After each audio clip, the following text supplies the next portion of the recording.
It's been over 2 decades since Operation Genesis came out and created a storm of dinosaur and park building simulator fans that would go on to love this type of game. And has Jurassic World Evolution 3 finally brought us back to that golden tier of a park building dinosaur game. I'm not sure if we can stomp that down just yet, but in the time that I've got to play the game so far, it might finally be happening, my friends. So Al and I split this review up, so I'll be focusing mostly on the overall vibe and presentation as a whole, along with what I've gotten to play with so far with the campaign and other modes for the third installment in the Jurassic World Evolution trilogy. And by now there's a good chance that you've seen some fantastic reviews on this game, breaking everything down. I know I'll never be able to compete with Miss Evo Square's analytical breakdowns of this game. She does amazing work, but what I can do is give you guys a good old down-to-earth, straight from the heart take on it. Let's go! Let's start with a focus on the campaign. I'll be honest with you guys, I put over 10 hours into this campaign during our early playtime with the game, and I still haven't beat it. I tried to blow through it for the review, but I kept getting distracted with all the things going on in the park, and really, grinding a game out all fast like takes away from the experience, I feel like. But I'll aim to make a more fully fledged out breakdown of the game once I get to really dive deep into it for a while. But let's get right into it. So unlike last time with Jurassic World Evolution 2, where I felt my distraction was rooted in being rushed and feeling like some overbearing boss was constantly telling me what to do or else, forcing you, the player, to get stuff done in crunch times or else the mission would have to be restarted. This time in Jurassic World Evolution 3, I got distracted because the game's too damn interesting. And that's kind of the best way of describing this game. It's just super interesting. Saying a park simulator type of game like Jurassic World Evolution is fun, even though I personally find it to be fun, is something that's hard to do since the genre of game is so niche and the majority of typical gamers would consider this gameplay to be not for them. Every minute I've played this game, I've found myself either being like, oh, I need to do this, oh, I need to do that, what's this, what's that? I better stop before I break into a Nightmare Before Christmas musical or something.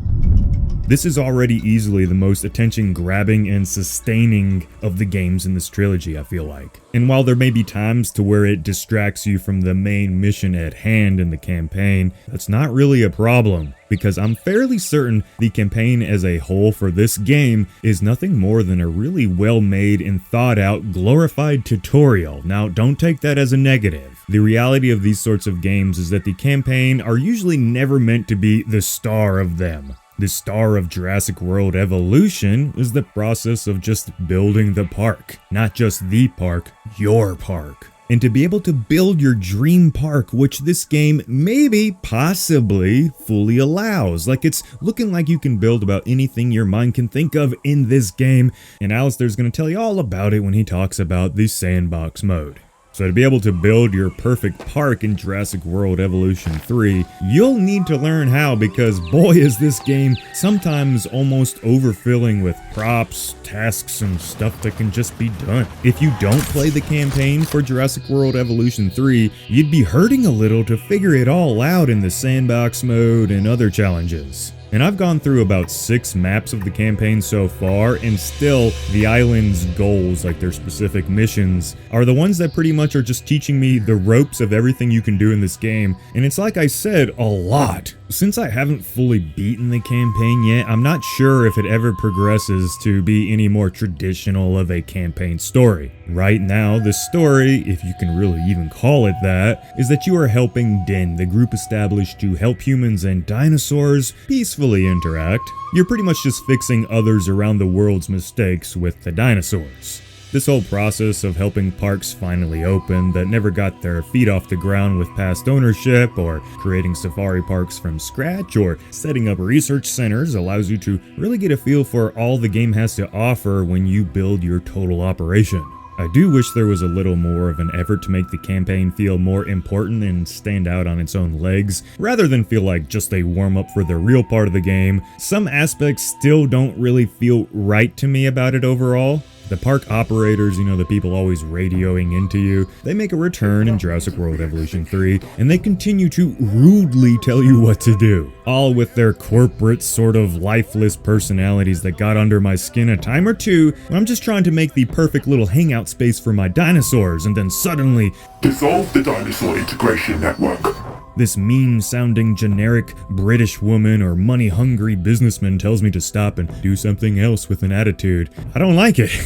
Jokes aside, I do miss the more classic takes on the operators that we had in Operation Genesis. They talked less, and when they did, it was simple and straight to the point. They just felt a little bit more warm and welcoming, which reminds me, Jurassic World Evolution 3 feels more personal and alive than its predecessors by a long shot still. Minus the epic little emojis from Operation Genesis, this is the most interesting it's been to work with guests in your park in the entire Evolution series, I feel like. But I think the game could still benefit with a less modern era UI and overall presentation. The same blue, modern tech, overly basic and clean look that has been in this series since the beginning. At least they're consistent there, right? That's still how I feel from a presentation and UI standpoint with Jurassic World Evolution 3. I know this is a little bit more of like a personal preference thing, but the blue, techie, modern, clean, and simplified look they want to use so bad has nothing on the old school safari look that Operation Genesis and other nature-related games and stuff had back in the day. It's like the classy piano music in Jurassic World Evolution 3. It really makes my old Sims franchise inner fanboy get hot and bothered, but I think a eerie bum-ba-da-bum-bum-bum bongo drum and flute would make a lot more sense for a game about dinosaurs and would help make it all feel more believable and less like a simulation within a video game you know what I mean. Now, really guys, outside of those back-end broader design issues, there's not so much else I can think of that has bothered me about the campaign and overall Jurassic World Evolution 3 experience so far. The extreme customization this game allows you to do pretty much allows you to make a traditional safari if you wanted to, and I can already tell that some die-hard players are going to blow our freaking minds with what they make. The amount of customization and what you can do with the buildings and more specifically the land. Holy crap, I'm still geeking out over the new environmental tools Evolution 3 has brought to the game. The amount of control is truly next freaking level. Going from Evolution 2 to now Evolution 3, I swear this aspect has increased in quality like 5 times over. It's that much of a drastic improvement, I feel like. And that's why I think making the campaign a glorified tutorial, even though that kind of sounds bad on the surface, was a well thought out idea from the developers, and the team as a whole seems to have took out a lot of the fluff that Evolution 2 had and dialed it in for a more streamlined top level park building experience. So regarding Jurassic World Evolution 3's campaign and overall vibe, this is easily the best yet in the series. There's still some aspects about this series that I'll never be able to fully get behind, and I wish they would make it feel a little less plasticky at times still. But overall, if you're a fan of the last 2 games, you're gonna really love this one. Guys, I was only supposed to have about 5 minutes of dialogue here, so sorry Al, but that's what happens when you speak from the soul and the developers make a game that I think's good. So on that note, let's send it across the pond. Thank you, Jacob, and now I'm Alistair, and I want to talk about the SANDBOX, because there are some pretty massive changes here. The biggest one, of course, has to be the new terrain features. You're able to now customize your park to an even greater extent, and even make completely natural enclosures so that it's not all the same old fences we're used to at this point. One feature I genuinely keep being amazed by, even though it's so simple, is the waterfall function, where if you place 2 sources of water next to each other, it'll create a really fancy looking ravine and even a waterfall, which makes the environments look even more realistic.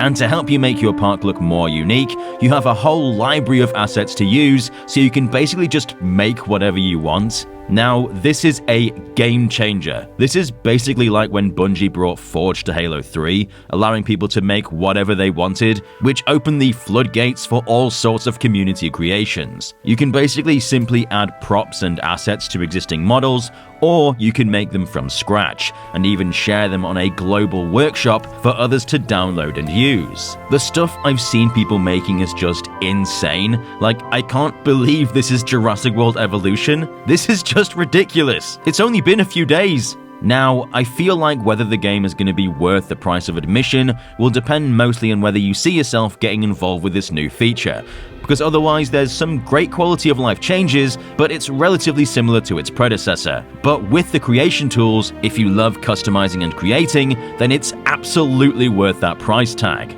Outside of this, the other biggest feature is probably the addition of sexual dimorphism, which is where the males and females have distinct designs. And also the fact you can create baby dinosaurs. Aren't they just so cute? Just look at them. You basically just put the nest down, the dinosaurs claim them, and then they start reproducing.